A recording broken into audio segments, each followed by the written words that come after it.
9th chapter में, भगवद गीता के 9th chapter में कृष्णा ये कंक्लूड करते हैं कि fix your mind on me, मन बना।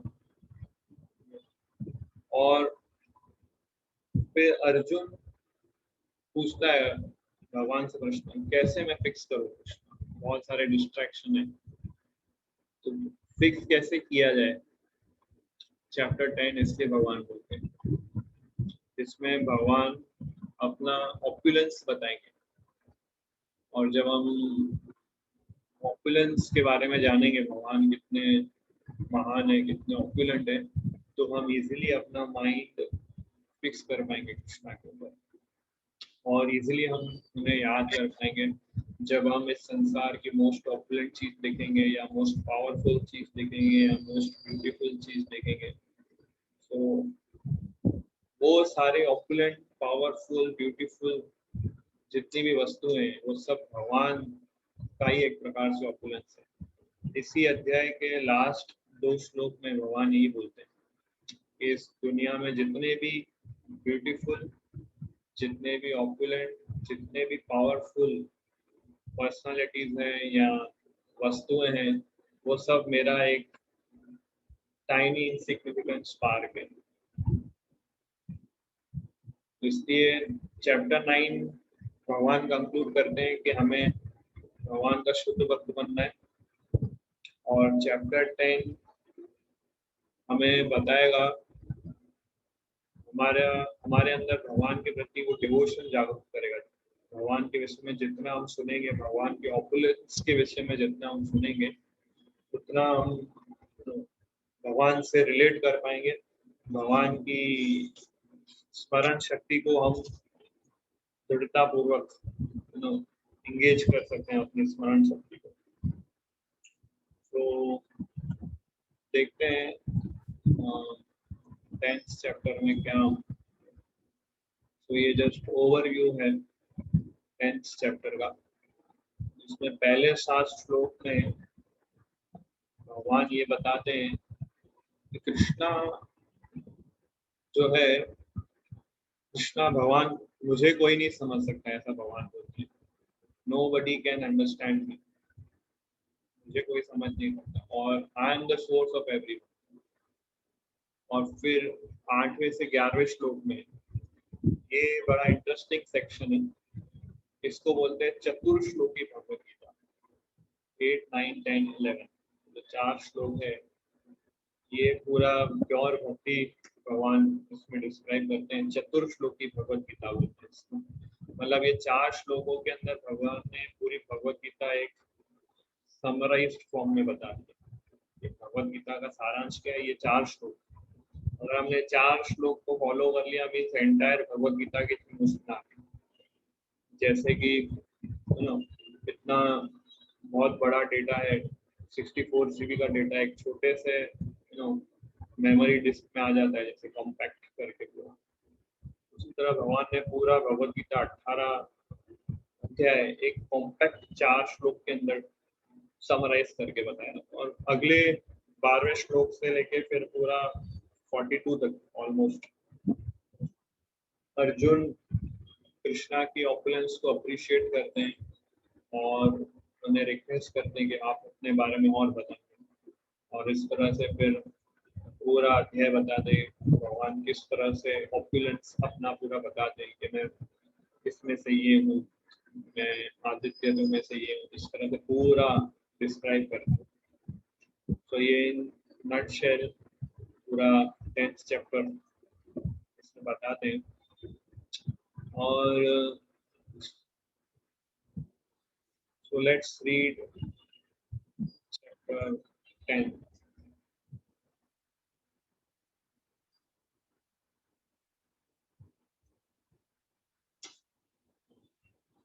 Yes. हरे कृष्ण प्रभु जी। हरे कृष्ण। भूय एव महाबाहो शृणु मे परमं वचः यत् तेहां प्रीयमाणाय वक्ष्यामि हितकामय।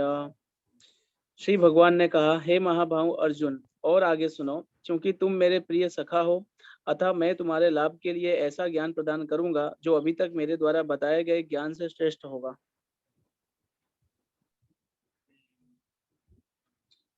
तो यहाँ पे हमें एक चीज समझनी है, जो भगवान बोल रहे हैं, भूय एव महाबाहो शृणु में परम वचा। सुनो अर्जुन, मैं फिर से तुम्हें एक परम वचन कह रहा हूँ, शृणु में परम वचः। इसको एक कम कर सकते हैं। सो यहाँ पे अगेन हियरिंग का इंपॉर्टेंस बता रहे हैं। चैप्टर 7 का भी ओपनिंग श्लोक भगवान हियरिंग के इंपॉर्टेंस से बोलते हैं। चैप्टर 9 का भी अगेन भगवान हियरिंग के बारे में बताते हैं फर्स्ट श्लोक का, क्योंकि तुम मेरे से ईर्ष्या नहीं कर रहे हो इसलिए मैं तुम्हें बता रहा हूँ अर्जुन सुनो। और 10वें अध्याय में भी भगवान का ओपनिंग श्लोक जो होता है श्रृणु, हियरिंग इसमें आता है। तो इसमें अगर आप थोड़ा इस पे गौर करें तो भगवान अपना नॉलेज को रिवील करने से पहले हियरिंग का महत्व बताते हैं। इसलिए भक्तों के जीवन में हियरिंग सबसे ज्यादा इम्पोर्टेंट रोल प्ले करता है। अगर उनको अगर अपना मन भगवान में लगाना है तो सबसे इम्पोर्टेंट है उनका श्रवण। अगर कोई डिवोटी ऐसा कहता है कि मुझे भगवान के स्मरण में बहुत दिक्कत आ रही है, मीन्स उसका श्रवण कमजोर है, उसका हियरिंग वीक है। इसलिए भगवान के विषय में सुनना चाहिए, भगवान के विषय में जितना हो सके we should hear more and more and more and more. श्रवण करने से हमारा रिमेम्बरेंस बढ़ता है। ये स्कूल में भी जनरली ऐसे ही फॉर्मूला अपनाया जाता है। अगर किसी को कोई आंसर याद नहीं आता है, या हम जब छोटे थे तब टेबल्स करते थे 2 2 4, 5 2 10, 5 3 15, 7 2 14, 10 बार रटते थे, 10 बार सुनते थे। मुझे याद है अभी मेरी मम्मी हमेशा बुक लेके बैठती थी, 7 1 7, मैं भी बोलता था 7 1 7, 7 2 14, 7 3 20। सो बहुत ऐसे हियरिंग किया मैंने और फिर 7 का टेबल। और फिर जब सुबह मेरी मम्मी मुझे कपड़े पहनाती थी और पूरा बटन और ये सब, तो बटन पहनाते पहनाते पूछती 7 3 था, 7 9 था। सो ये इतना श्रवण और प्रैक्टिकल हो गया था कि फिर याद रहता है हमेशा।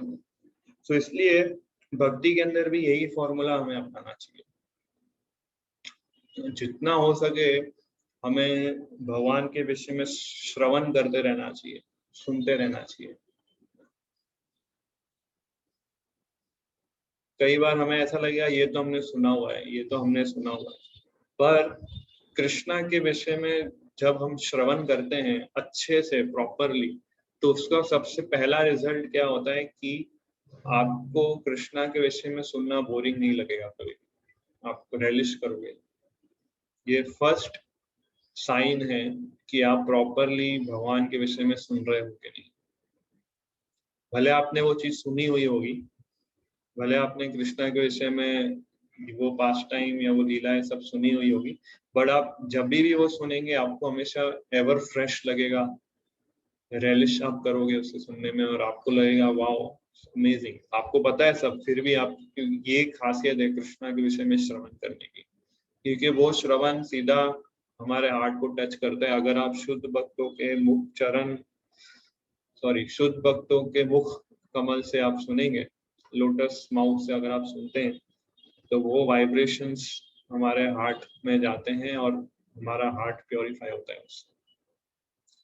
तो यहाँ पे इसलिए भगवान बोल रहे हैं कि सुनो अर्जुन, मैं तुम्हें ये फिर से ऐसा ज्ञान दे रहा हूँ कि यस, लोटस माउथ ऐसे लोटस से कंपेयर करते हैं, lotus mouth, lotus eyes, lotus hand, lotus feet, भगवान के हर अंग को लोटस से कंपेयर किया है। हमने सुबह भागवतम में आज देखा था कि हर एक एक चीज जो है लोटस से कनेक्टेड है। तो लोटस जो है सबसे ब्यूटीफुल, हाँ भगवान का लोटस। तो माउथ को भी लोटस माउथ ऐसा बोलते हैं, जैसे पैर को भी लोटस फीट बोलते हैं। हाँ, ऐसा। तो तो यहाँ पे भगवान बता रहे हैं कि मैं तुम्हारे लाभ के लिए ऐसा ज्ञान प्रदान करूंगा जो अभी तक मेरे द्वारा बताए गए ज्ञान से भी श्रेष्ठ होगा। मतलब अभी तक जितना ज्ञान बताया उससे भी सर्वश्रेष्ठ ज्ञान भगवान अभी बताएंगे इस अध्याय में। तो भगवान यहाँ पे एक्चुअली अपना ऑपुलेंस बताएंगे अर्जुन को, ताकि अर्जुन का या फिर हमें जब उस ऑपुलेंस के बारे में सुने तो हमारा भगवान के प्रति डिवोशन बने। इसका एक एग्जाम्पल देते हैं हमारे आचार्य कि ये कंसेप्ट कैसे समझ सकें। कि समझो ऐसा इमेजिन करें कि अगर हमारा कोई क्लोज फ्रेंड है, वो बहुत बड़ा बिलियनर है फॉर एग्जांपल, अगर हमें पता चलता है कि इतना पावरफुल पर्सनालिटी है वो कि वो सिर्फ चुटकी बजाएगा और 10 आदमी खड़े हो जाएंगे उनकी सर्विस करने के लिए।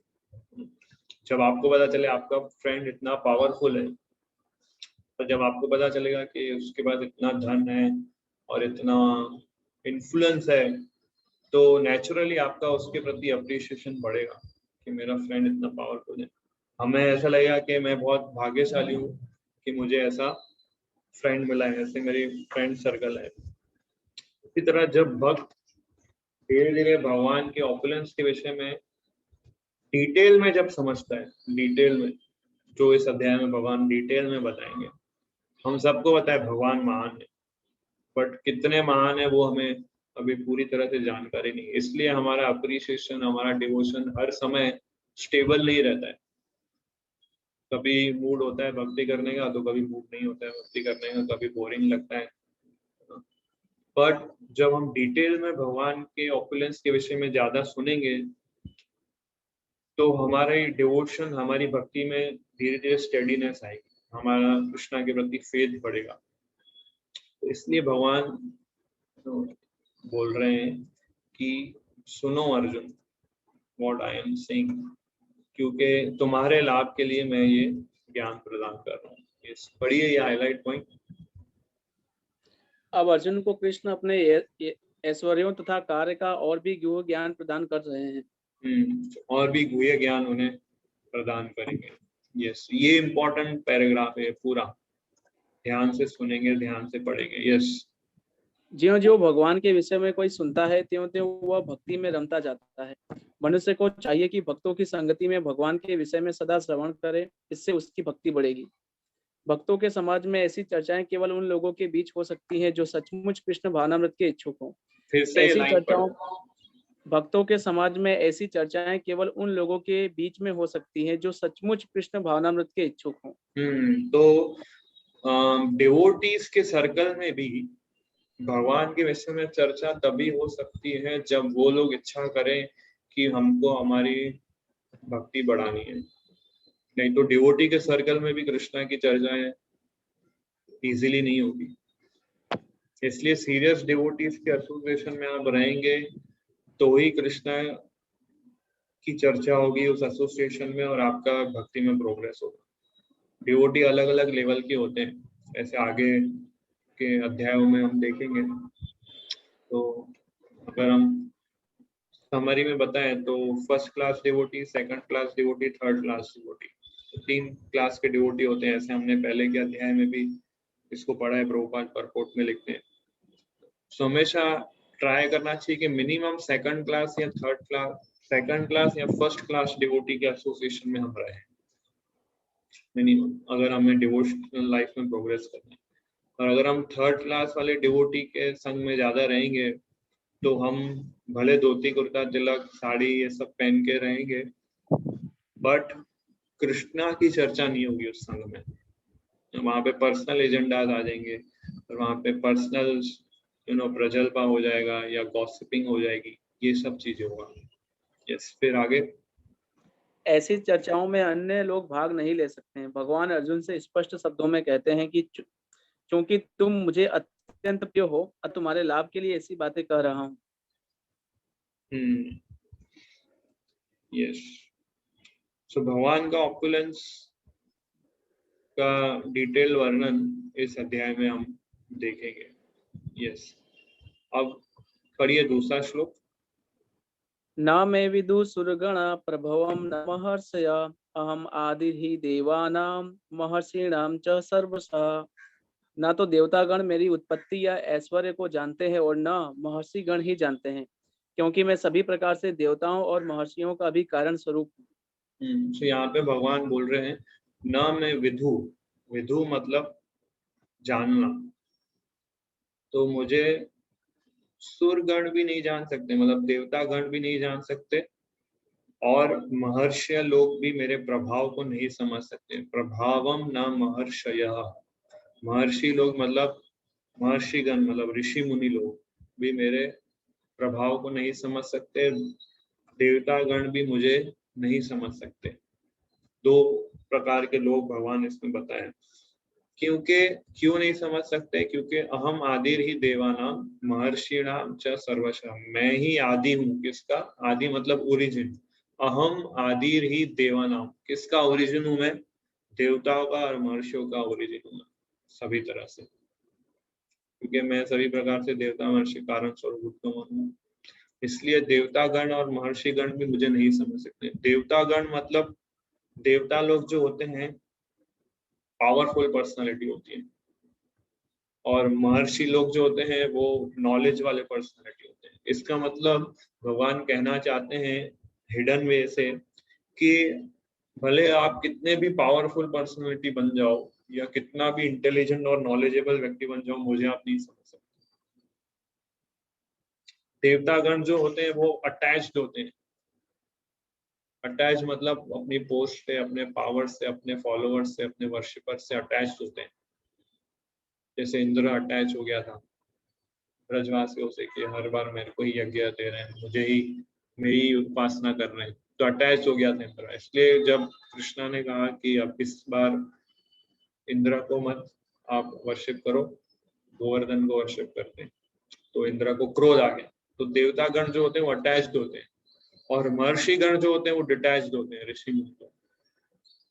तो भगवान दूसरे ये भी बता रहे हैं कि इस संसार में अटैच्ड व्यक्ति भी मुझे नहीं समझ सकता और डिटैच्ड व्यक्ति भी मुझे नहीं समझ सकता।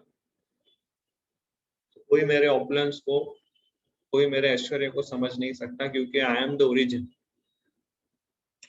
सो भगवान के ऑपुलेंस को समझ भी सकते, नहीं भी समझ सकते, समझ भी सकते और नहीं भी समझ, मतलब ये कॉन्ट्राडिक्शन नहीं है, क्योंकि जब भगवान रिवेल करेंगे तभी हम समझ पाएंगे, या जब भगवान की मर्जी होगी तभी हम समझ पाएंगे, अदरवाइज हम भगवान के ऑपुलेंस को नहीं समझ सकते। पूरा कंप्लीट पिक्चर हम भगवान का कभी नहीं समझ सकते, क्योंकि भगवान अनलिमिटेड है और हम जो जीवास है हम सब लिमिटेड है। So it is impossible. So देवतागण में अगेन ब्रह्मा जी का भी एग्जाम्पल आता है। हमने कई बार इस पे चर्चा की है, कई बार ये पास्ट टाइम डिस्कस किया है कि ब्रह्मा जी कैसे मोहित हो गए थे जब देखा उन्होंने कि कृष्णा जो है अपने फ्रेंड्स के साथ लंच ले रहे हैं और एक दूसरे का झूठा भी खा रहे हैं। तो ब्रह्मा जी ये देख के बेविल्डेड हो गए कि ये भगवान कैसे हो सकते हैं, तो वो भी नहीं समझ पाए। बाद में उनको प्रेयर करनी पड़ी और फिर बाद में उनको समझ कि how Krishna is God. Indra भी नहीं समझ पाए, ब्रह्मा जी भी नहीं समझ पाए। तो ब्रह्मा और इंद्र जैसे महान महान देवतागण भी कृष्णा को नहीं समझ सकते, तो इस पृथ्वी वासियों के विषय में तो कुछ कह ही नहीं सकते। और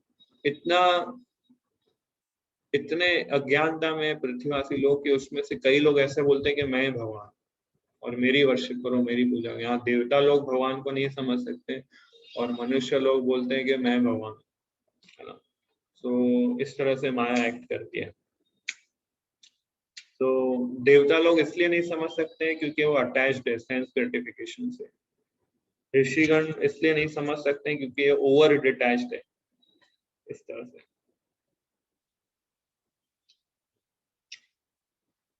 यस, सो पढ़िए इसमें हाइलाइट्स। वास्तव में हम सचिदा नंद रूप कृष्ण को तभी समझ सकते हैं जब भगवत गीता या श्रीमद् भागवतम में उनके वचनों को पढ़े। तो वास्तव में हम कृष्णा को तब समझ सकते हैं, क्लियर स्टेटमेंट है ये, कि जब हम भगवत गीता और श्रीमद् भागवतम के इंस्ट्रक्शंस को पढ़ेंगे। जब तक हम ये रीडिंग या हियरिंग नहीं करेंगे तब तक हम भगवान को नहीं समझ पाएंगे। और जो रीडिंग और हियरिंग के बिना भगवान को समझने का प्रयास करता है, उसका कंक्लूजन क्या होता है? वो किस कंक्लूजन पे पहुंचेगा कि भगवान निर्गुण निराकार है। ऐसा अगले लाइन में कहते हैं, पढ़िए। जो भगवान की अपरा शक्ति में है उन्हें ईश्वर की अनुभूति किसी शासन करने वाली शक्ति या निर्विशेष ब्रह्म रूप में होती है, किंतु भगवान को जानने के लिए दिव्य स्थिति में होना आवश्यक है। तो वो दिव्य स्थिति में कैसे हो सकते हैं? जब हम गीता और भागवत पढ़ेंगे। इसलिए रेगुलर रूप से हमें इसका श्रवण करना चाहिए। अदरवाइज हम इतना ही समझ पाएंगे कि भगवान जो है एक शक्ति है जिसके द्वारा इस पूरे ब्रह्मांड को वो कंट्रोल कर रहे हैं। बस इतना ही कंसेप्शन हमारे माइंड में बैठेगा। We should know detail of everything. Yes, पढ़िए।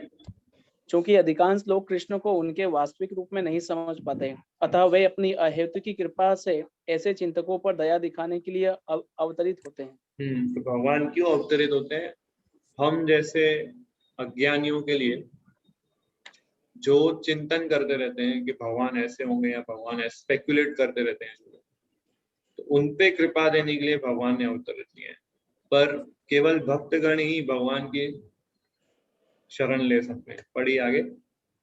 केवल भक्तगण ही जो भगवान की शरण पूर्णतः ग्रहण कर चुके हैं भगवत कृपा से समझ पाते हैं कि कृष्ण सर्वश्रेष्ठ है।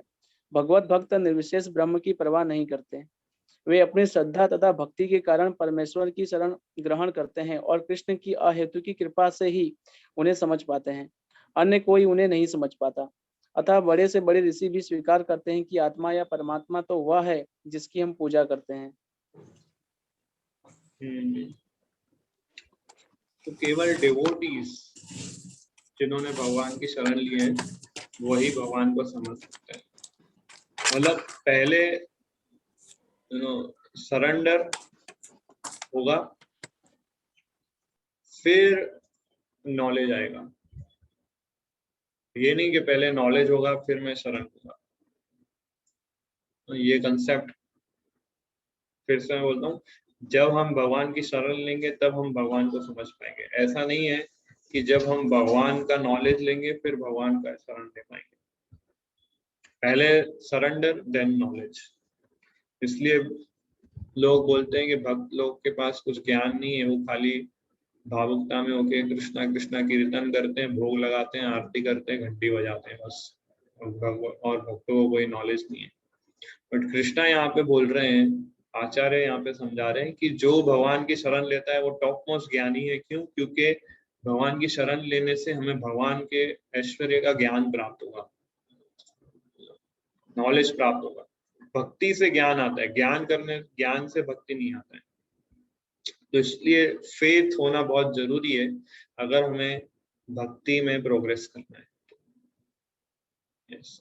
सो भगवान बता रहे हैं कि अगले श्लोक में बता रहे हैं कि कौन मुझे समझ सकता है। पढ़िए तीसरा। यो माम अजम अनादिम च वेति लोकमहेश्वरम असम्मूढ़ स मृत्येषु सर्व पापः परम उच्यते। जो मुझे अजन्मा अनादि समस्त लोकों के स्वामी के रूप में जानता है, मनुष्यों में केवल वही मोह रहित और समस्त पापों से मुक्त होता है। तो यहाँ पे भगवान बोल रहे हैं कि जो 3 क्वालिटीज भगवान बता रहे हैं, अजन्मा, अनादि और समस्त लोकों के स्वामी। तो यहाँ पे भगवान 3 क्वालिटीज बता रहे हैं कि कौन, अगर मुझे ये 3 तरीके से समझ जाए कि मैं अजन्मा हूँ, मैं अनादि हूँ और मैं समस्त लोकों का स्वामी हूँ, वो कभी बेविल्डर नहीं होता है, मतलब असम्मूढ़ नहीं होता है और सभी पापों से मुक्त हो जाता है। तो ये 10वें अध्याय का तीसरा श्लोक है। ऐसा ही सेम 7वें अध्याय का 3रा श्लोक है। अगर आप पढ़ें 7वें अध्याय के 3रे श्लोक में भगवान बोलते हैं, मनुष्य नाम सहस्रेषु कश्चित् यदति सिद्ध्यै यतताम अपि सिद्धानाम कश्चित् माम वेति तत्वतः, के हजारों हजारों मनुष्यों में एक ही व्यक्ति परफेक्शन प्राप्त कर सकता है, और ऐसे हजारों व्यक्ति जिन्होंने परफेक्शन प्राप्त कर लिया है, उसमें से कोई एक व्यक्ति मुझे समझ सकता है। एक व्यक्ति मुझे समझ सकता है करोड़ों करोड़ों लोगों में। और इस श्लोक में भगवान बोल रहे हैं कि जो मुझे समझ गया वो सभी पापों से मुक्त हो जाएगा। मतलब सभी पापों से मुक्त वही जो व्यक्ति हो जाए, मीन्स वो करोड़ों में से कोई एक होगा। तो ये कनेक्ट करिए मैंने दोनों श्लोक को। एक तरफ बोल रहे हैं मुझे समझने वाला व्यक्ति करोड़ों में से एक है, इसमें बोल रहे हैं कि जो मुझे समझ गया वो सारे पापों से मुक्त हो जाएगा। इसका मतलब सारे पापों से मुक्त होने वाला व्यक्ति कौन होगा? वो करोड़ों में से एक होगा। तो इस तरह से हमें गीता के इन श्लोकों को कलेक्ट करते रहना चाहिए ताकि हमें पूरी पिक्चर पता चले। तो यहाँ पे बोल रहे हैं कि किस तरह से मुझे समझा जाए कि मैं अजन्मा हूँ, मैं अनादि हूँ और समस्त लोगों का स्वामी। अजन्मा मतलब अनबॉर्न, अनादि मतलब आई एम द ओरिजिन, मतलब बिगिनलेस। प्रभुपाद इसमें और ट्रांसलेशन में बिगिनलेस शब्द यूज करते हैं। और समस्त लोगों के स्वामी, the supreme lord of all the worlds. तो अजन्मा, जैसे कि हम जानते हैं कि भगवान अनबॉर्न है, भगवान के ऊपर जन्म मृत्यु वाला कंसेप्ट लागू नहीं होता है। ये हमारे लिए कि हम बद्ध अवस्था में, इसलिए हमें जन्म और मृत्यु, बिगिनिंग एंडिंग, ये कंसेप्ट है। सो अजन्मा भगवान है, भगवान का अनबॉर्न है। भले ही हमें ऐसा दिखता है कि देवकी पुत्र के रूप में जन्म लिया हमने, but he is unborn. Prabhupada इसमें कहते हैं कि अगर भगवान ने देवकी के पुत्र के रूप में जन्म लिया तो वो कैसे अजन्म हो सकते हैं?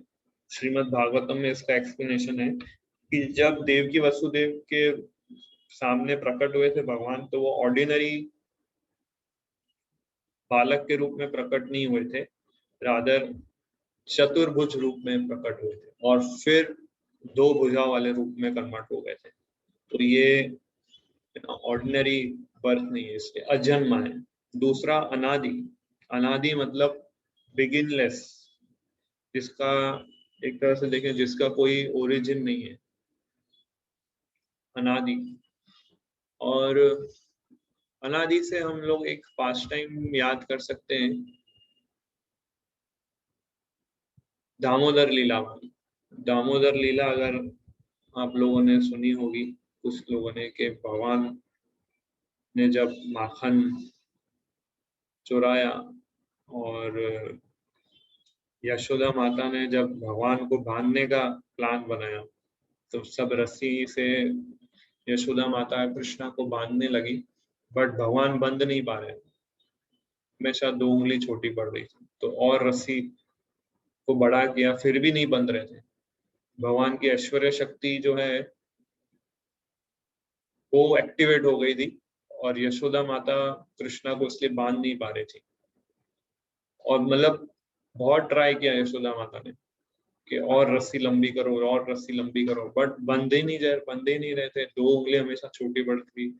सभी गोपियां गण देख रहे थे इस दृश्य को, हंस रहे थे, और यशोदा माता पूरा प्रयास कर रही थी बांधने का, बट सभी गोपियों को बोला जाओ सब रस्सियां ले आओ, जितनी भी रस्सियां तुम्हारे घर में। सभी रस्सियां आ गई, वो बांध के रस्सी को लंबा किया, फिर भी 2 उंगली छोटी, इनकंसीवेबल।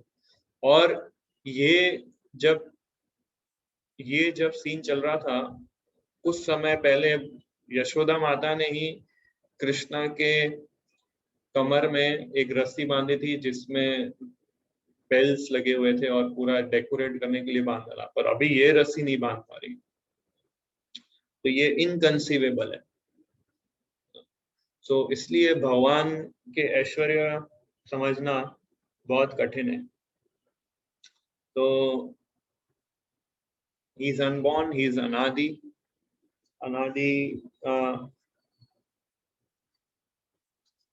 में परपोर्ट में नहीं है. एंड थर्ड वन इज सर्वलोक महेश्वरम, समस्त लोकों के स्वामी. तो भगवान क्रिएशन से पहले एग्जिस्ट करते थे, क्रिएशन के दौरान एग्जिस्ट करते हैं, और जब डिसोल्यूशन हो जाएगा तभी भी वो एग्जिस्ट करेंगे. इस पढ़िए इसका हाईलाइट.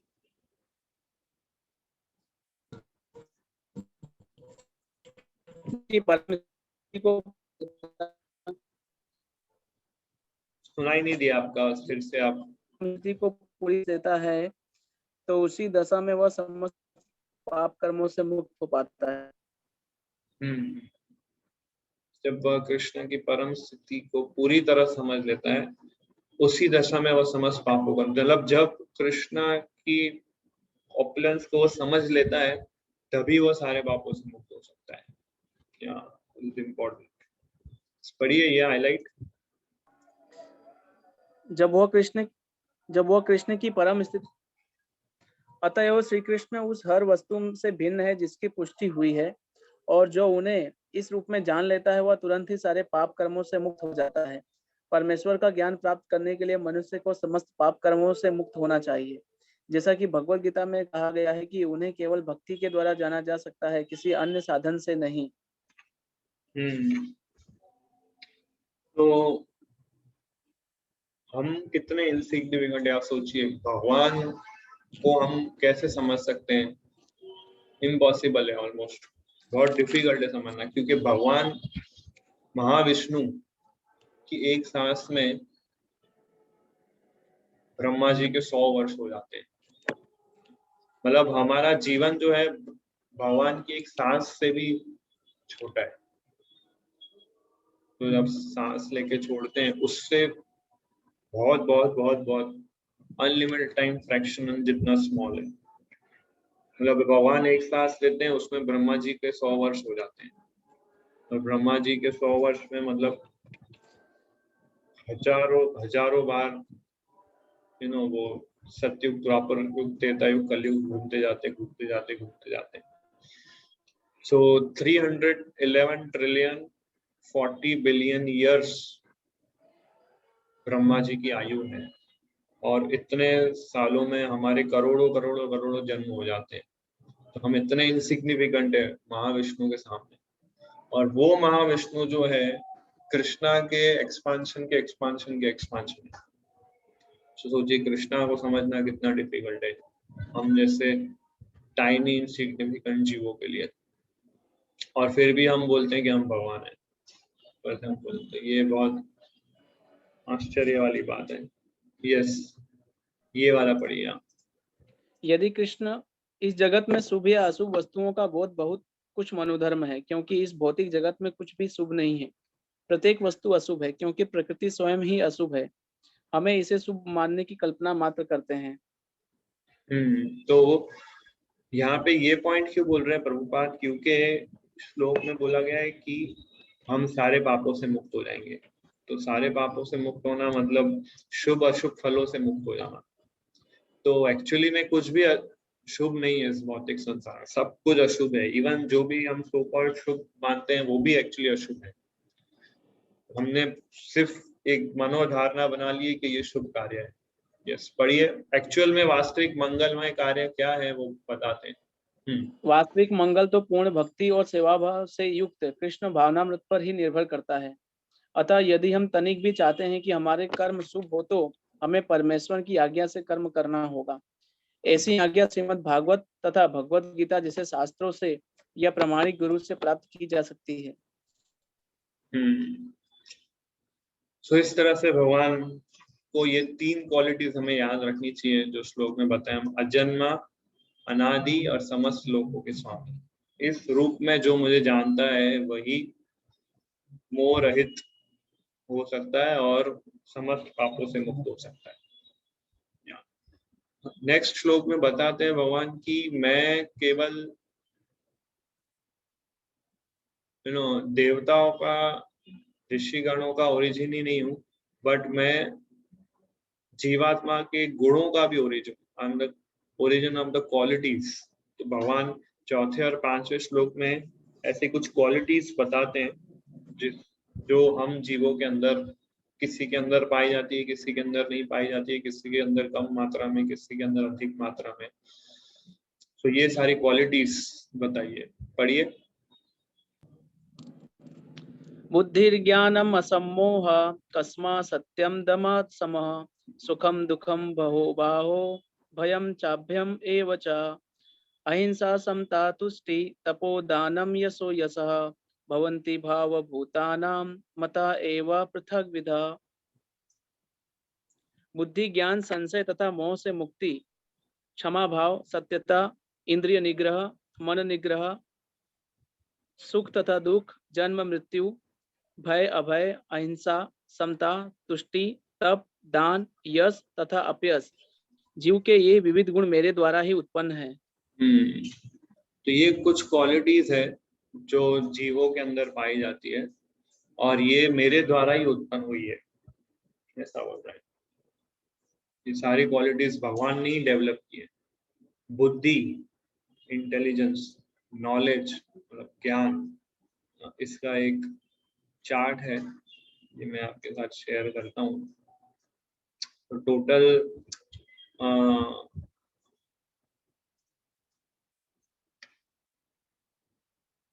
16 क्वालिटीज इसके अंदर बताइए, चौथे और पांचवें श्लोक। तो पहला है बुद्धि, इंटेलिजेंस। तो प्रभुपाद ने परपोर्ट के अंदर हर एक क्वालिटी का एक लाइन का डेफिनेशन दिया है, जो इस चार्ट के अंदर हमने मेंशन किया है।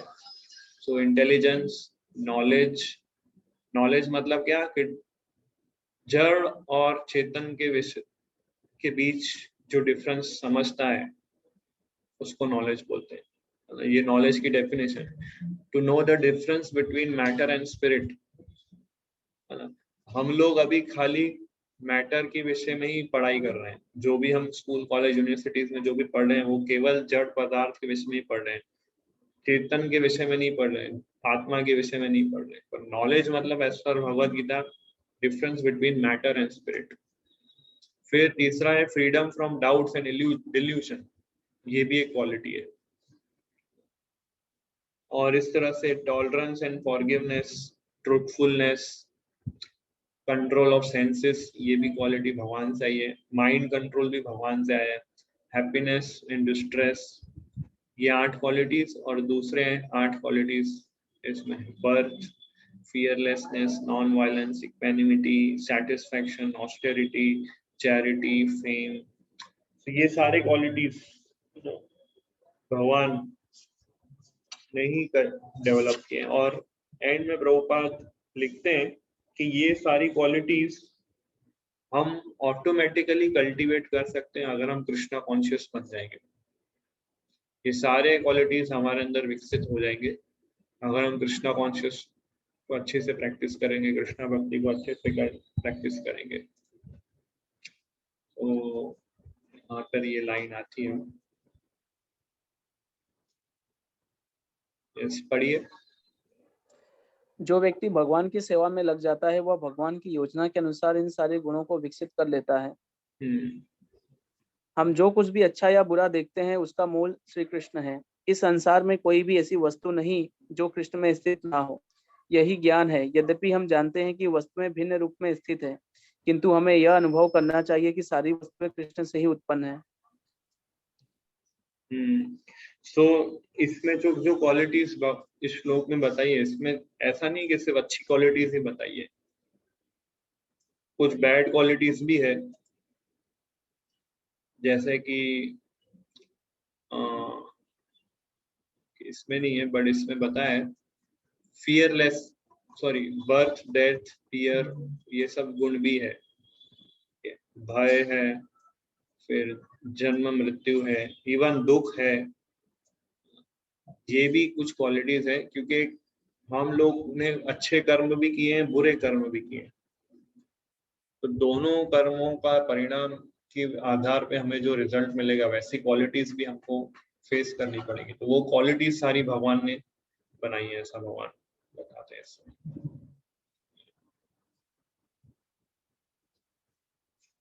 Yes.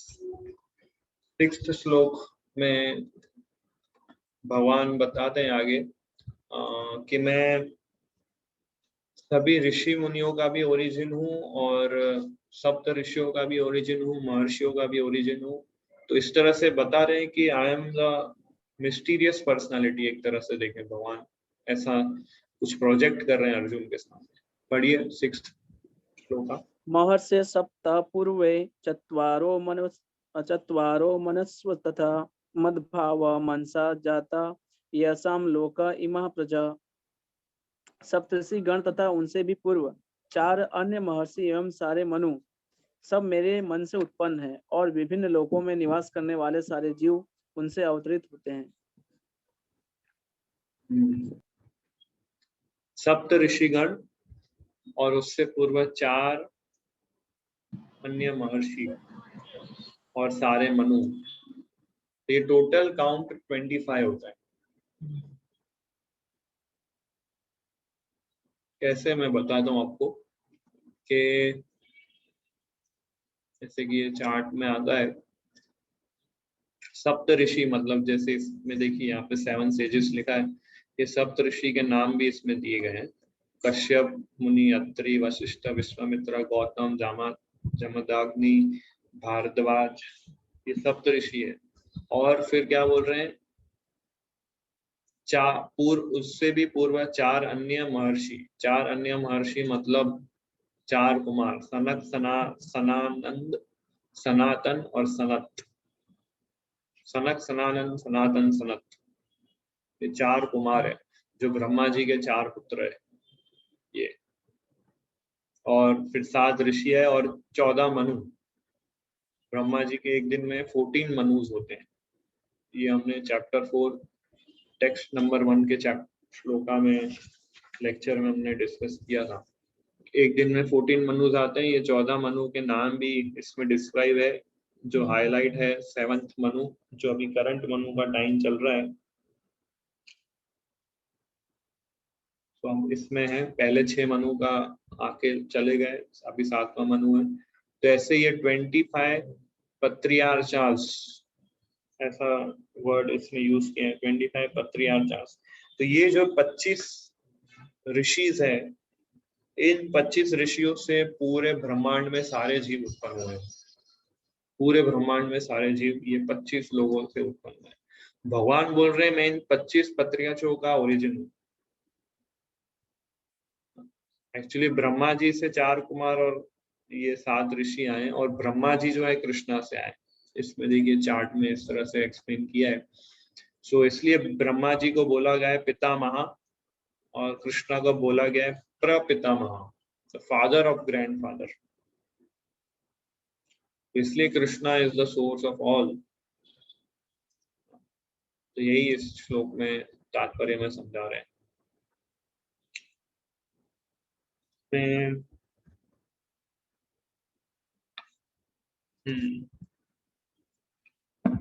पढ़िए 7वां श्लोक। एतां विभूतिं योगं च माम यो वेत्ति तत्वतः स विकल्पेन योगेन युज्यते नात्र संशय। जो मेरे इस ऐश्वर्य तथा योग से पूर्णता आश्वस्त है वह मेरी अनन्य भक्ति में तत्पर होता है, इसमें तनिक भी संदेह नहीं है। भगवान बता रहे हैं कि जो मेरे इस ऐश्वर्य तथा योग को अच्छे से समझ जाएगा ना, वो मेरी अनन्य भक्ति में लग जाएगा। अनन्य भक्ति हमने डिस्कस किया था कौन से अध्याय में, कौन से अध्याय में डिस्कस किया था? नहीं, उसमें कोई स्टोरी भी बताई थी अर्जुन आचार्य वाली, अनन्य भक्ति के। भगवान उस श्लोक में बोलते हैं ना, जो मेरी अनन्य भक्ति में लगता है 9वें अध्याय। मैं जो उसके पास है उसको मैं रक्षा करता हूँ, और जो नहीं है उसको मैं पूरा करता हूँ। यस मित्र। 9th चैप्टर प्रभु जी। हाँ, 9th चैप्टर श्लोक नंबर 22 में 22 में आता है। यस। तो भगवान बोल रहे हैं कि वो अनन्य भक्ति कैसे हम कल्टीवेट कर पाएंगे, जब ये ऐश्वर्य और को समझ जाएंगे भगवान। एक्चुअली इसको थोड़ा और इस पॉइंट को थोड़ा डीपली खोदे अंदर तो क्या मिलता है, एक्चुअली हमें प्रेमा भक्ति डेवलप करनी है, भगवान के प्रति प्रेम जागरूक करना है। ऐश्वर्य भक्ति हमें नहीं करनी है ना। इसलिए कई लोग बोलते हैं कि भगवान तो इसके अंदर अपना ऐश्वर्य बता रहे हैं पूरा, तो ये ऐश्वर्य बता रहे हैं अच्छी बात है, बट लविंग डिवोशनल सर्विस से कैसे डेवलप होगी। हमें तो जो ब्रजवासी लोग हैं उस लेवल की भक्ति प्रैक्टिस करनी है, पर इसमें तो भगवान अपना ऑपुलेंस बता रहे हैं। तो वो इसलिए बता रहे हैं क्योंकि भगवान के जब हम ऐश्वर्य को समझेंगे, क्योंकि करंटली हम अपने मन को भगवान में स्थिर नहीं कर पाते, तो भगवान के अपने मन को भगवान में स्थिर करने के लिए जब हम कनेक्ट करेंगे इस भौतिक संसार में जो जो ऑपुलेंस है, तो एटलीस्ट हम भगवान को कभी भूलेंगे नहीं, क्योंकि सारे ऑपुलेंस भगवान के ही, ऐसा भगवान बोल रहे हैं। तो ऐसे धीरे धीरे हमारे अंदर जब हम सारे ऑपुलेंस और ब्यूटीफुल और पावरफुल चीजों को देखेंगे, और वो चीज देख के जब हम कृष्णा का स्मरण करेंगे, तो हमारे अंदर फीलिंग्स स्ट्रांग होते जाएंगे, और वो स्ट्रांग फीलिंग्स फिर कन्वर्ट होंगी लव के रूप में, और फिर वो प्रेम से हम भगवान की सेवा कर पाएंगे। इसलिए भगवान के ऑपुलेंस को समझना जरूरी है, और इसलिए भगवान इस श्लोक में बोल रहे हैं विभूति योगम, विभूति योग वर्ड यूज कर रहे हैं। ऐश्वर्य और योग से पूर्णतः से आश्वस्त रहेंगे, है ना, कन्विंस्ड। जब हम कन्विंस हो जाएंगे भगवान के ऑपुलेंस और भगवान के मिस्टिक पावर को, कि किस तरह से वो इन सब चीजों के ओरिजिन है, तब हम भगवान की अनन्य भक्ति में लग सकते हैं। और इसमें तनिक भी संदेह नहीं है, ऐसा भगवान बोल रहे हैं, देयर इज नो डाउट। तो ये एकदम सही मेथड है भगवान के ऑपुलेंस को समझना। तो कृष्णा इसमें बता रहे हैं कि उनका ऑपुलेंस समझने के बाद हम भक्ति में फिक्स्ड अप हो जाएंगे। और ये श्लोक जो है, ये श्लोक सुन के अर्जुन के अंदर इंस्पिरेशन आता है, और इसलिए वो 16 नंबर का श्लोक बोलता है। क्या है 16 नंबर का श्लोक? कि मैं आपके ऑपुलेंस को और मैं आपके डिवाइन ऑपुलेंस के विषय में और सुनना चाहता हूँ भगवान, प्लीज मुझे डिटेल में बताइए, ऐसा 16 नंबर के श्लोक में अर्जुन बोलता है। क्योंकि ये 7 श्लोक सुन के उसके अंदर एक इंस्पिरेशन जागरूक होता है। यस, पढ़िए हाईलाइट पॉइंट इसका। जब तक कोई भगवान के विभिन्न ऐश्वर्यों के प्रति आश्वस्त नहीं हो लेता, तब तक भक्ति में नहीं लग सकता। सामान्यतः लोग इतना तो जानते हैं कि ईश्वर महान है, किंतु यह नहीं जानते कि वह किस प्रकार महान है। यहाँ पर उसका विस्तृत विवरण दिया गया है। जब कोई यह जान लेता है कि ईश्वर कैसे महान है, तो वह सहज ही शरणागत होकर भगवत भक्ति में लग जाता है। भगवान के ऐश्वर्यों को ठीक से समझ लेने पर शरणागत होने के अतिरिक्त कोई अन्य विकल्प नहीं रह जाता। जब कोई ये जान लेता है कि ईश्वर कैसे महान है, तो वह तुरंत भगवान की शरण ले लेता है और भगवत भक्ति में लग जाता है। तो इसलिए भगवान के ऑपुलेंस को समझने के लिए हमें आलसपन को छोड़ना होगा और डिटेल में समझना होगा। और श्रीमद् भागवतम के अंदर तो और डिटेल डिस्क्रिप्शन है। पहले 9 स्कंद जो है पूरा डिटेल डिस्क्रिप्शन है कि भगवान के ऑपुलेंस के बारे में, भगवान किस तरह से संसार को क्रिएट करते हैं, मेंटेन करते हैं, डिस्ट्रॉय करते हैं, कैसे उनके इशारों से केवल सारी चीजें मैनिफेस्ट होती है, उनके डिजायर से। सब कुछ भगवान के जो 3 गुण हैं उससे उत्पन्न हुआ है। हमारा मन जो है सत्वगुण से उत्पन्न हुआ है, हमारी जो बुद्धि है वो रजोगुण से उत्पन्न हुई है, हमारी इंद्रियां तमोगुण से उत्पन्न हुई है। इस तरह से हम सब 3 गुणों से बंधे हुए हैं, और भगवान 3 गुणों से परे हैं। हमारे पास जो इंस्ट्रूमेंट है भगवान को समझने के लिए, वो 3 गुणों से बने हुए हैं। तो हम उस इंस्ट्रूमेंट से 3 गुणों से परे वाले व्यक्ति को नहीं समझ पाएंगे। कोई चांस ही नहीं है, कोई स्कोप ही नहीं है, क्योंकि हम 3 गुणों से बंधे हुए हैं और भगवान 3 गुणों से परे हैं। तो कैसे हम समझ सकते हैं भगवान को? इसलिए भगवान कृष्णा जो है खुद अपनी कृपावश हम सब पे डालते हैं और प्रकट होते हैं और लीलाएं करते हैं और भगवत गीता का नॉलेज देते हैं। इसलिए उनके ऑपुलेंस को समझना बहुत जरूरी है। और पहले 7 श्लोक में भगवान यही बोल रहे हैं कि कृष्णा को समझना बहुत डिफिकल्ट है, और कृष्णा जो है सभी चीजों के सोर्स है, देवी देवताओं के, ऋषि मुनिगण के, ब्रह्मा जी के, 4 कुमार के, 14 मनुओं के, सभी क्वालिटीज के जो सभी जीवों के अंदर है, इन सब के ओरिजिन है। और सप्त ऋषियों के, और जो इन ऑपुलेंस को समझ जाता है वो मेरी अनन्य भक्ति में लग सकता है। नेक्स्ट 8वें श्लोक में भगवान, जैसे मैंने बताया, इसेंस जो 4 श्लोक 8, 9, 10, 11 जिसको बोलते हैं चतुर्श्लोकी भगवत गीता। तो ये चतुर्श्लोकी भगवत गीता पे बहुत सारे भक्तों ने बहुत सारे सेमिनार्स लिए, घंटों घंटों के सेमिनार्स, एक एक श्लोक पे घंटों घंटों के सेमिनार लिए चतुर्श्लोकी भगवत गीता। तो ये चतुर्श्लोकी सेक्शन हम नेक्स्ट टाइम डिस्कस करेंगे, बिकॉज वो एक कंटिन्यू एक अलग उसका हम क्लास रखेंगे। 8, 9, 10, 11 नेक्स्ट टाइम हम डिस्कस करेंगे। सो किसी का कोई क्वेश्चन है तो पूछ सकते हैं जो आज हमने चर्चा किया उसमें से।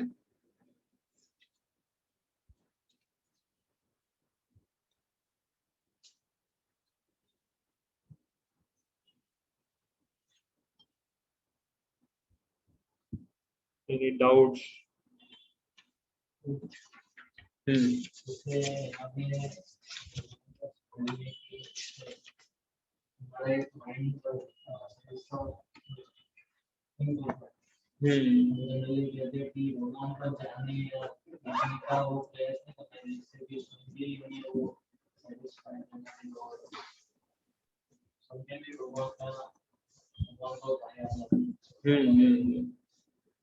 यस, नहीं सकते। तो ये कॉन्ट्राडिक्शन है ना, कि एक तरफ हम बोल रहे हैं कि हम माइंड और इंटेलिजेंस से भगवान को नहीं समझ सकते हैं, हमारी सेंसेस इम्परफेक्ट है, और दूसरी तरफ आप बोल रहे हैं कि भगवान के बारे में सुनेंगे तो समझ जाएंगे। या सो भगवान को समझना है, सही बात है कि बहुत डिफिकल्ट है, बट जब भगवान अपने आप को रिवेल करना चाहे तो फिर व्यक्ति समझ सकता है ना। भगवान अगर अलाउ करें कि ठीक है समझ जाओ ये मैं हूँ, तो व्यक्ति समझ जाता है। तो वो भगवान करते हैं, पर तब करते हैं जब हम भक्तों के संग में रह के उनके विषय में सुनते हैं तब, और इसलिए फिर समझना पॉसिबल है। तो श्रवणम बहुत इंपॉर्टेंट, डिवोटीज के एसोसिएशन में रह के जब हम श्रवण करेंगे, भगवान के विषय में सुनेंगे, और जब भगवान देखते हैं कि ये भक्त जो है सीरियस है, जो मुझे समझने का प्रयास कर रहा है और अच्छे से श्रवण कर रहा है, तो भगवान फिर रिवेल करते हैं और फिर वो समझता है। तो भगवान को समझना कोई ऐसे कंप्यूटर वाला सिस्टम नहीं है कि ये कमांड फॉलो किया तो मैं समझ गया। कई बार हमने श्रवण किया पर भगवान अगर नहीं चाहते हैं अपने आप को रिवेल करना तो हम नहीं समझ पाएंगे। तो सब कुछ, तो इसलिए भगवान, कंक्लूजन ये निकलता है भगवान को समझना है कि तो भगवान की ही कृपा चाहिए, भगवान की आयु की कृपा चाहिए, तभी हम भगवान को समझ सकते हैं, अदरवाइज इम्पॉसिबल, वेरी डिफिकल्ट। तो इसलिए भगवान को समझने के लिए भगवान को देखना भी जरूरी नहीं है, क्योंकि कंस ने भी देखा था भगवान को, है ना, दुर्योधन ने भी देखा था भगवान को, सब कौरवों ने देखा, क्या कर पाए, कुछ नहीं कर पाए, समझ ही नहीं पाए। तो देखना जरूरी नहीं है कि मैं देखूंगा तो समझ जाऊंगा। तो इसलिए भगवान इनकंसीवेबल है, मिस्टीरियस पर्सनालिटी है बहुत, अभी भी सामने प्रकट होंगे, हम समझ नहीं पाएंगे कि भगवान है कि नहीं। तो इसलिए भगवान जिसको अलाउ करेंगे उस वही व्यक्ति समझ सकता है। तो बड़े से बड़े देवतागण भी नहीं समझ सकते, इवन देख भी ले तो भी हम नहीं समझ पाएंगे। तो इसलिए हम पहले तो हमें समझना होगा कि हमारी कंडीशन इनसिग्निफिकेंट है, हम बहुत तुच्छ हैं, नहीं समझ सकते, और फिर सरेंडर होना चाहिए हमें, क्योंकि हमारे पास कुछ पावर नहीं है, कुछ इंटेलिजेंस नहीं है, कुछ नहीं है। इसलिए भगवान को सरेंडर होना चाहिए कि मैं आपको नहीं समझ सकता ऐसे, और फिर उनकी सेवा करनी चाहिए। फिर भगवान धीरे धीरे रिवील करते हैं।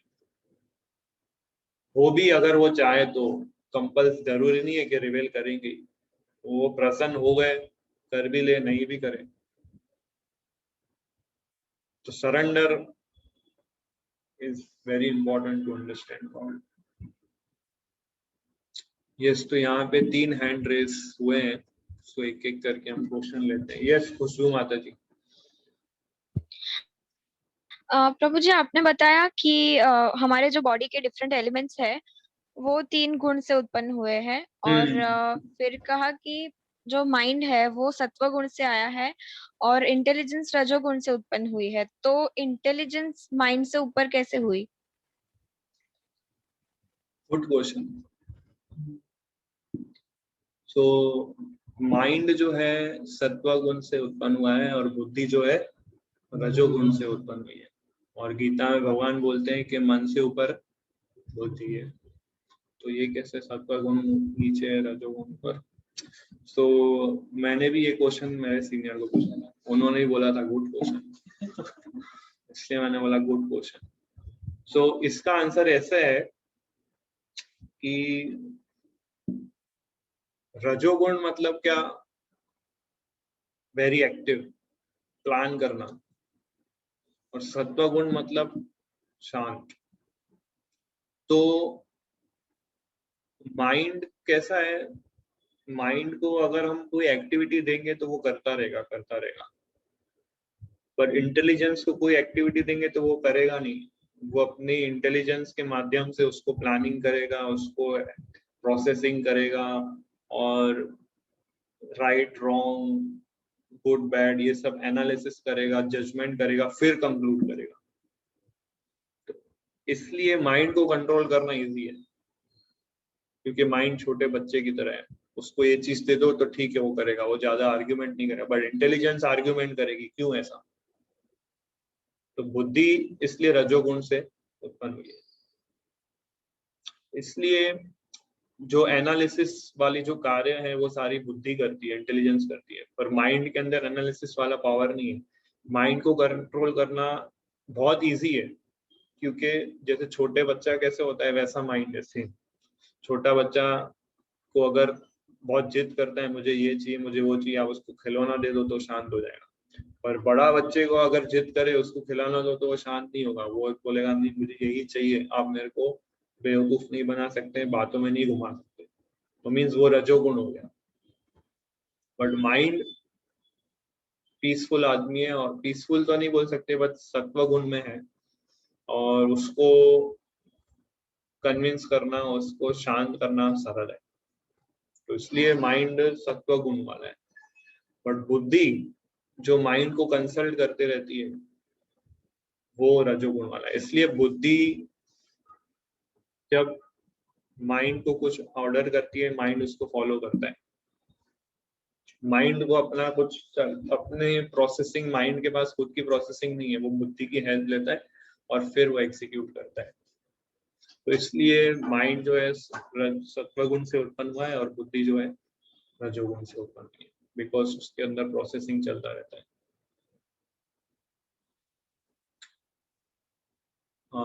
Yes OP Gupta. प्रभु जी, अभी अपने दूसरे श्लोक में आपने बताया कि देवता और देवतागण और महर्षि गण दोनों में से कोई भी भगवान को नहीं समझ सकता। तो देवता के ना समझने का तो पॉइंट समझ में आता है कि इतने ओपुलेंस में रहते हैं, वो पोस्ट पोजीशन से एकदम अटैच हो जाते हैं। लेकिन जो महर्षि गण है, आपने बताया कि वो नॉलेजेबल होते हैं और दूसरे वो डी अटैच्ड भी होते हैं। अटैच होते हैं। ये 2 क्वालिटीज तो मतलब हम देखते हैं कि भक्त के अंदर भी यही कहा जाता है कि आप भगवान के बारे में हियरिंग करते रहो, उनका ज्ञान प्राप्त करो और भौतिक चीजों से डी अटैच रहो। इस प्रकार आप भगवान की भक्ति कर सकते हो, उनको जान सकते हो। तो महर्षि गण भी क्यों नहीं जान सकते अगर वो इतने स्टैंडर्ड लेवल फॉलो कर रहे हैं? भगवान को समझने के लिए डिटैचमेंट काफी नहीं है। भक्त लोग डिटैच के साथ साथ सरेंडर भी होते हैं, और महर्षि लोग जो होते हैं, जो से ग्रेट ग्रेट मिस्टिक सेजेस जो होते हैं, जनरली उनके अंदर सरेंडर भाव नहीं होता है। भले डिटैचमेंट आ गया उनके अंदर, भले उनके पास सिद्धियां प्राप्त हो गई हो, पर सरेंडर वाला मूड नहीं आया है। तो सरेंडर वाला मूड नहीं है, इसलिए वो लोग नहीं समझ सकते। तो भगवान अल्टीमेटली सरेंडर की डिमांड कर रहे हैं। तो प्रभु जी चौथे अध्याय में भगवान ने बताया कि जो 4 प्रकार के लोग होते हैं उसमें जो ज्ञानी व्यक्ति होता है वो भगवान की शरण ग्रहण करता है। हाँ, तो और शरण ग्रहण करता है। यस, तो क्योंकि महर्षि लोग को भी नॉलेज है तो वो भी तो भगवान की शरण ग्रहण कर चुके होंगे और भगवान की सेवा में लगे नहीं, हैं। ऐसा जरूरी नहीं है कि जिसके अंदर डिटैचमेंट आ गया वो शरण ग्रहण कर ही लेगा, ये जरूरी नहीं है। ऐसा जरूरी नहीं है कि मेरे अंदर डिटैचमेंट आ गया मीन्स सरेंडर हो गया। कई लोग ऐसे जो कृष्णा के सरेंडर नहीं है बट बहुत डिटैच्ड है, बहुत इस मटेरियल वर्ल्ड को उन्होंने त्याग दिया है और हिमालय पे चले गए और तपस्या कर रहे हैं, कुछ खाते नहीं है, कुछ पीते नहीं है, और संसार की माया से पूरा विलीन हो गए हैं, विलग हो गए हैं। तो इसका मतलब ये नहीं कि वो कृष्णा के सरेंडर हो गए। तो सरेंडर होना एक चीज है, डिटैच्ड होना एक चीज है। डिटैचमेंट भक्तों को इसलिए कल्टीवेट करना चाहिए क्योंकि डिटैचमेंट आने से भगवान का सरेंडर इजी हो जाता है, इसलिए डिटैचमेंट कल्टीवेट करने को बोला गया है। बट अल्टीमेट गोल तो सरेंडर होना ही है, डिटैच्ड होना नहीं है। तो प्रभु जी कोई भी पर्सन भगवान को सरेंडर तभी होगा जब उसे ज्ञान होगा, राइट? पर तो हर ज्ञानी आपने- व्यक्ति सरेंडर नहीं होगा, ये पॉइंट है। अच्छा, हर ज्ञानी व्यक्ति सरेंडर नहीं होगा, बट हर सरेंडर व्यक्ति ज्ञानी पुरुष है, बट हर ज्ञानी पुरुष सरेंडर नहीं होगा। ये पॉइंट है। यस प्रभु जी। और दूसरा प्रभु जी तीसरे श्लोक में ऐसा बताया भगवान ने कि जो मुझे अजन्मा मानता है, अविनाशी मानता है, तो भगवान ने अगर ऐसा कहा है कि जो मुझे अजन्मा, अविनाशी और सबका स्वामी मानता है, तो अगली लाइन में भगवान ने मतलब ऐसा क्यों नहीं कहा कि वो मुझे जान सकता है? क्योंकि जब वो ऐसा वो आइडेंटिटी बता रहे हैं कि अजन्मा कोई जानता है, अगर मुझे नहीं, कोई उसमें अजन्मा जानता है। अजन्मा, अनादि और सभी लोगों के स्वामी, ऐसा बोला है भगवान ने। हाँ हाँ, तो भगवान ने जब ये लाइन बोली तो इसके बाद में तो ये लाइन आनी चाहिए ना कि वो व्यक्ति मुझे जान सकता है। तो भगवान ने यहाँ पे आगे की लाइन में ऐसा बोला है कि वो सभी पापों से मुक्त हो जाएगा, वो मोह युक्त हो जाएगा। तो ये पाप से मुक्त होने के लिए तो इसके पहले भी भगवान ने बहुत सारे श्लोक बोले हैं कि गुरु की शरणागति या उनके बारे में जानना। तो ये वापिस भगवान ने यहाँ पर, मेरा पॉइंट ये था कि भगवान ने यहाँ पर ऐसा क्यों नहीं बोला कि अगर कोई मुझे अजन्मा, अविनाशी और समस्त लोगों का स्वामी जानता है तो वो मुझे जान सकता है। अजन्मा, अविनाशी, अनादि और ये सभी लोगों के स्वामी, इस तरह जब भगवान को कोई समझने का प्रयास करता है, मैं वर्ड यूज करके हूँ क्या, समझने का प्रयास, वो पापों से मुक्त हो जाता है। तो समझना एक प्रोसेस है, और जब समझ लेंगे तो पापों से मुक्त हो जाएंगे। ये एक स्टेप आगे का बोल रहे हैं एक्चुअली भगवान। तो भगवान का सीक्वेंस एकदम सही है। ये 3 गुणों को ध्यान में रख के जब भगवान को कोई समझने का प्रयास करता है तो वो मोह से मुक्त हो जाता है और सभी पापों से मुक्त हो जाता है। तो सीक्वेंस आई थिंक सही है भगवान का जो यूज कर रहे हैं। भगवान ने सही से समझने का प्रयास करता है, ये 3 क्वालिटीज ध्यान में रख के, और समझने के बाद वो पापों से मुक्त हो जाता है। समझे आप? हाँ यस प्रभु जी, समझ गया। लेकिन मुझे ऐसा था कि अगर भगवान ने पहली लाइन में ऐसा बोला है तो शायद अगली लाइन में ऐसा बोलेंगे कि वो व्यक्ति मुझे जान सकता है, लेकिन भगवान ने बोला कि पापों से मुक्त हो जाता है। पर वो व्यक्ति जान सकता है, वो स्टेटमेंट मैच नहीं करता है। क्यों? क्योंकि पहले बोल रहे हैं कि ये 3 तरीके से जो मुझे समझ जाता है। चलो आपका स्टेटमेंट लगा है तो कैसा स्टेटमेंट निकलेगा?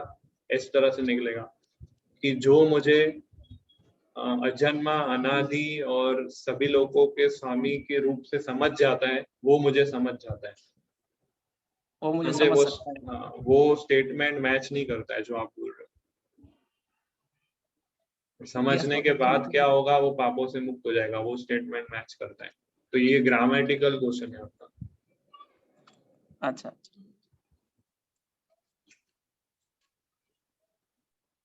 यस केयूर प्रभु। हरे कृष्णा प्रभु जी, वो Yes. क्वेश्चन कवर हो गया है प्रभु जी, वो ओपी गुप्ता प्रभु जी ने कवर कर लिया वो। हाँ हाँ yes. स्मिथ प्रभु ने भी हैंड रेस किया था।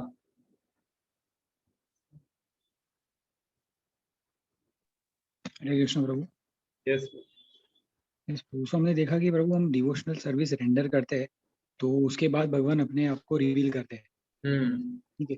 तो और भगवान को जिसको रिवील करना है अपने आप को उनके सामने ही करते हैं। तो प्रभु हम जैसे कि देखते हैं कि जब हम चैंटिंग करते हैं तो हमारी उस सोल के ऊपर जो मटेरियल कंटामिनेशंस के लेयर है वो अपने आप हटना शुरू हो जाता है। तो ये तो एकदम फिक्स्ड प्रोसेस है कि जो अप्लाई करेगा उसके एक मटेरियल कंटामिनेशन के लेयर दूर होते जाएंगे और नॉलेज रिवील होगा। और जैसे कि आत्मा का एक गुण भी है कि उसमें फुल ऑफ नॉलेज है, ठीक है। तो वो भी रिवील होगा तो वो भी कृष्णा को समझ ही पाएगा ना। तो फिर अगर कोई चैंटिंग भी करता है कंटिन्यूसली तो भी कृष्णा को ऐसा है कि मैं उनके सामने रिवील नहीं होऊंगा तो भी यानी उनको रियलाइजेशन नहीं होता है सालों ऐसा के नहीं, बाद ऐसा चैंटिंग। एक्चुअली ऐसा है कि आप चैंटिंग कर लो, कितना भी चैंटिंग कर लो, पर भगवान अगर अलाउड नहीं करेंगे तो आप चैंटिंग से भी भगवान को नहीं समझ पाओगे। मतलब भगवान को समझने के लिए कोई प्रोसेस बंधा नहीं हुआ है कि ठीक है ये फॉलो किया तो मैं समझ ही जाऊंगा। फिर चाहे आप चैंटिंग भी कर लो, सरेंडर भी हो जाओ, भगवान की एक अपनी फ्री विल है खुद की। वो फ्री विल से जब तक वो खुद अलाउ नहीं करेंगे, चाहे आप कितना भी चैंटिंग कर लो या जितना भी सरेंडर हो जाओ, भगवान जब नहीं अलाउ करेंगे तो कुछ पॉसिबल नहीं। कोई प्रोसेस भगवान को बांध नहीं सकता। ही सुप्रीम इंडिपेंडेंट है ना, कोई प्रोसेस बंधा नहीं हुआ है। इवन ऐसा भी हो सकता है कोई कुछ प्रोसेस फॉलो नहीं कर रहा हूँ, भगवान इच्छा कर रहे हैं मुझे इसको रिवील करना है तो वो समझ जाएगा भगवान। कोई प्रोसेस से भगवान बंधे नहीं हुए।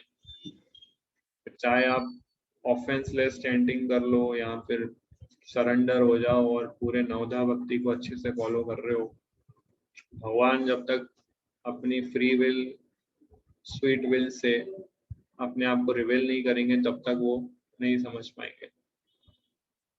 ऐसा है, प्रोसेस से बंधे नहीं हुए भगवान, ये सुप्रीम इंडिपेंडेंट।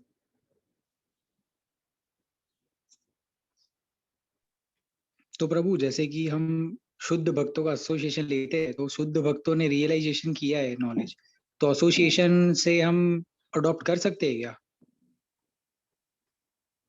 यस, यानी कि अगर वो शुद्ध कृष्णा भक्त आपको मर्सी दे दे तो कृष्णा आपको भी रिवील कर देंगे, क्योंकि वो शुद्ध भक्तों ने कृष्णा को समझ लिया है, इसलिए वो शुद्ध भक्त है। तो अगर वो डिवोटीज की मर्सी मिल गई तो फिर कृष्णा आपको भी रिवील कर देंगे, क्योंकि कृष्णा जो है, कृष्णा ने अपने आप को सेल कर दिया है प्योर डिवोटीज को। वो प्योर डिवोटीज के प्रॉपर्टी है, शुद्ध भक्तों की संपत्ति है वो कृष्णा की। तो भगवान बोलते हैं कि शुद्ध भक्त मुझे कोई भी मार्केट में बेच सकता है अगर उसकी इच्छा है तो इसलिए शुद्ध भक्त के संग करने से कोई भी व्यक्ति भगवान को समझ सकता है।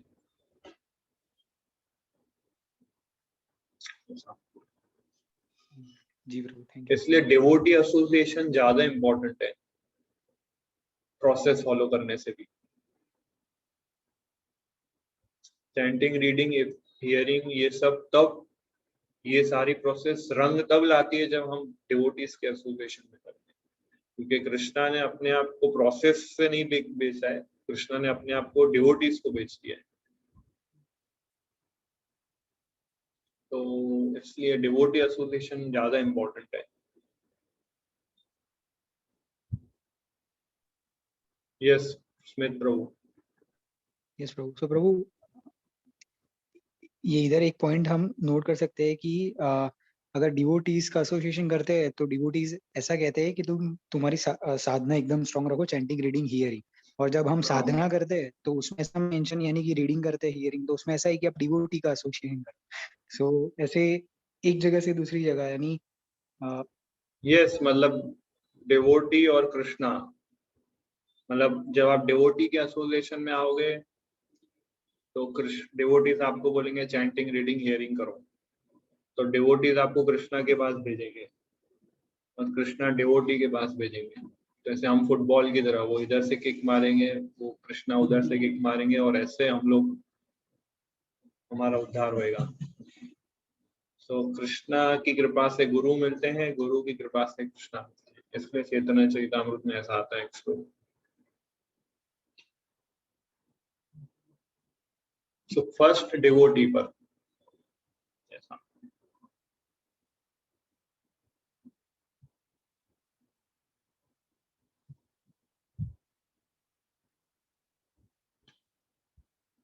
और क्वेश्चंस?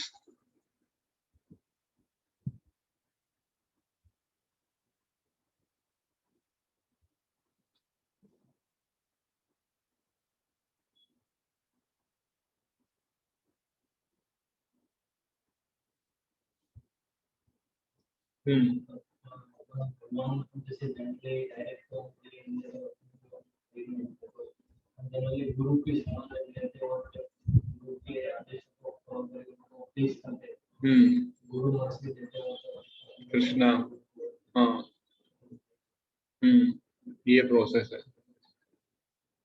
यस,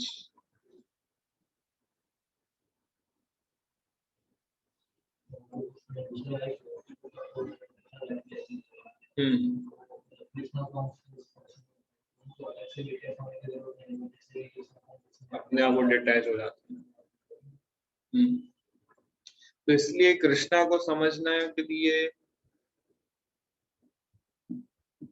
मतलब ऐसा नहीं हमें समझना चाहिए कि जो व्यक्ति एकदम डिटैच हो गया, या जो व्यक्ति बहुत ज्ञानी हो गया, या जिसने 64 माला कर ली, या जो बहुत तपस्या कर रहा है, वो कृष्णा को इजीली समझ सकता है। ऐसा नहीं है कंसेप्ट।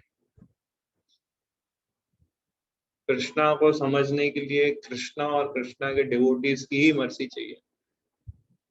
फिर भले वो चैंटिंग, रीडिंग, हियरिंग नहीं भी करे, पर कृष्णा और कृष्णा के डिवोटी ने उसको मर्जी दे दी तो वो कृष्णा को समझ सकता है, भले उसने चैंटिंग, रीडिंग नहीं किया हो फिर भी। समझ रहे हो? मतलब कृष्णा कोई प्रोसेस से बंधे नहीं हुए, और कृष्णा अपनी मर्जी चीपली भी किसी को नहीं बांटते।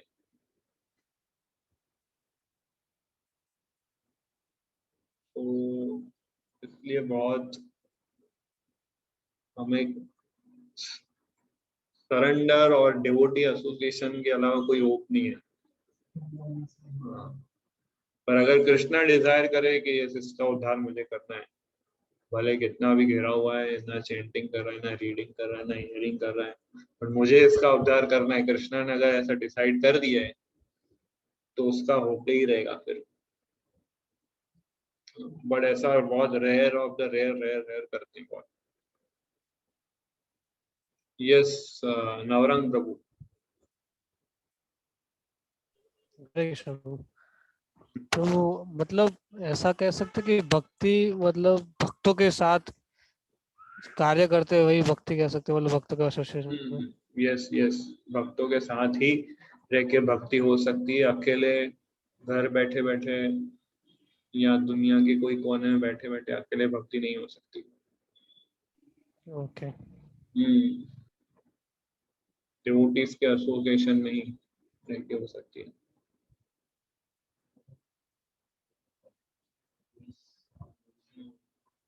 यस यस, ओपी गुप्ता प्रभु। प्रभु जी, जो कृष्णा के ऑपुलेंस से अटैच होके भक्ति करते हैं वो किस प्रकार की भक्ति कहलाएगी? ऐश्वर्य भाव में वो भक्ति कहलाएगी। तो क्या वो शुद्ध भक्ति की कैटेगरी में नहीं आएगा?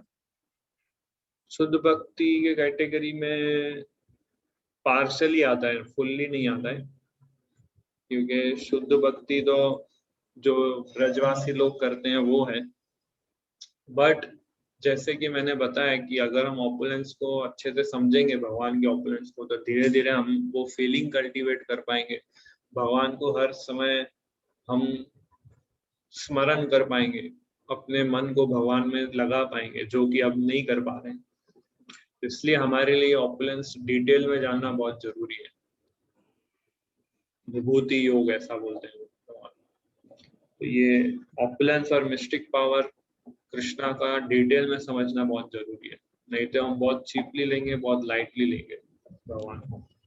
हमारे अंदर स्टेडीनेस नहीं आएगी, कभी हमारा मन करेगा तो हम भक्ति करेंगे, मन नहीं करेगा तो भक्ति नहीं करेंगे। ऐसा क्यों होता है? क्योंकि हम भगवान के ऑपुलेंस को अच्छे से नहीं समझे अभी भी। अगर पूरी तरह से हम कन्विंस हो जाए, जैसे 7वें श्लोक में बोलते हैं भगवान, आश्वासत, कन्विंस्ड, तभी हम अनन्य भक्ति में लग सकते हैं। जो कृष्णा एक्सपेक्ट कर रहे हैं 9वें अध्याय में, पत्रम पुष्पम फलम तोयम से लेके जो 9 श्लोक भगवान ने बोले, वो वाली अनन्य भक्ति तब कर पाएंगे। कई बार हम लोग ऐसा सोचते हैं कि हम डायरेक्ट भगवान की वृंदावन लीला को पढ़ेंगे तो हम समझ जाएंगे भगवान को। ये ऑपुलेंस और ये सब बोरिंग है बहुत, ये सब मुझे नहीं आता है समझना, बट कृष्णा की वृंदावन लीला सुनना मुझे बहुत अच्छा लगता है। तो इसका मतलब हम तत्व में कृष्णा को नहीं समझ पाए अभी। हम सोचते हैं कि कृष्णा ने जो द्वारका में और कुरुक्षेत्र में जो लीला की थी वो इतनी इम्पोर्टेंट नहीं है, बट वृंदावन वाली लीला जो थी वो बहुत अच्छी है। तो हम ऐसे डिफ्रेंशिएट कर रहे हैं, तो भी मतलब हम कृष्णा को क्लियरली नहीं समझ पाए और तत्व में नहीं समझ पाए। तो हम हमेशा यही स्टेज पर रहेंगे कि आज भक्ति करना अच्छा लगता है, कल भक्ति करना हमें बोरिंग लगता है, ऐसा होगा। सिद्धांत वाइज समझना जरूरी है कृष्ण को, पर गारंटी नहीं है कि वो प्रोसेस से भी कृष्णा को हम समझ जाएंगे, बट हमें अपना प्रयास करना है। जो हमारे आचार्यों ने जो बताया कि ये स्टेप से हमें फॉलो, ये स्टेप को हमें फॉलो करना है, तो उसको प्रयास करना चाहिए उस स्टेप को फॉलो करने का।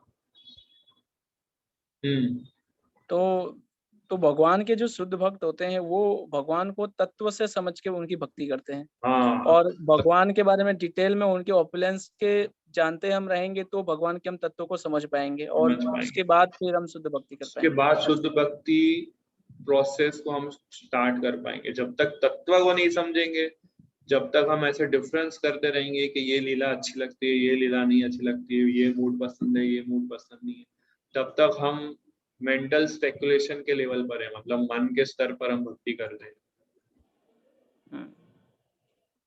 ऐसा। यस प्रभु जी, थैंक यू। यस खुशबू माता जी।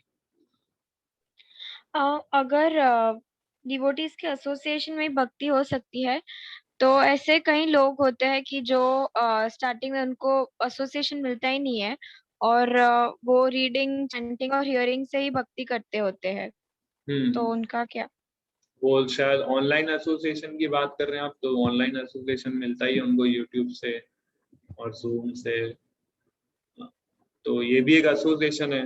अभी एसोसिएशन का अर्थ ये नहीं कि दो व्यक्ति सेम बोट में गंगा नदी में क्रॉस कर रहे हैं तो एसोसिएशन हो गया, उसको एसोसिएशन नहीं बोलते। एसोसिएशन अलग तरीके का भी होता है, जैसे फॉर एग्जांपल ऑनलाइन यूट्यूब पे आप क्लासेस सुन रहे हैं, वो भी एसोसिएशन है भक्तों का। आप किसी प्रभुपाद का क्लास सुन रहे हैं या किसी गुरु का क्लास सुन रहे हैं, वो मीन्स आप उनका संग कर रहे हो। जूम पे आप गीता क्लास कर रहे हैं, मीन्स वो एसोसिएशन है। आप प्रभुपाद के बुक्स पढ़ रहे हो तो आप प्रभुपाद का एसोसिएशन ले रहे हो। और अगर आप कोई भौतिकवादी ऑथर की बुक पढ़ रहे हो तो आप उस भौतिकवादी व्यक्ति का संग कर रहे हो। तो एसोसिएशन मतलब फिजिकल एसोसिएशन ही नहीं है। कौन सी बुक पढ़ते हो आप या किसका इन्फ्लुएंस है आपके माइंड में, वो सब एसोसिएशन में काउंट होता है। आप नेट पे क्या सर्च करते हो, वो भी एसोसिएशन है।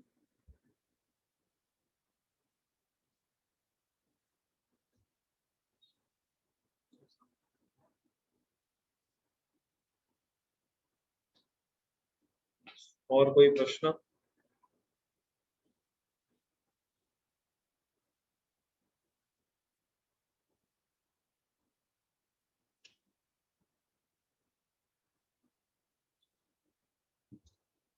यस केवल प्रभु।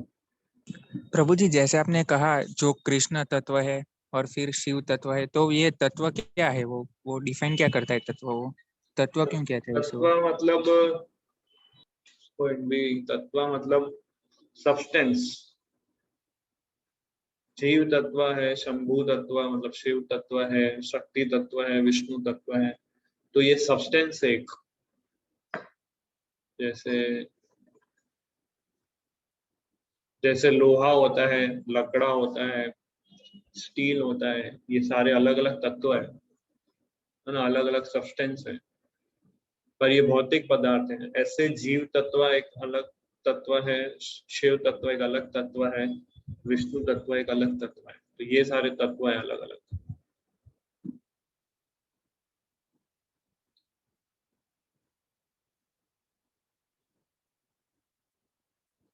ओके, और कोई क्वेश्चन?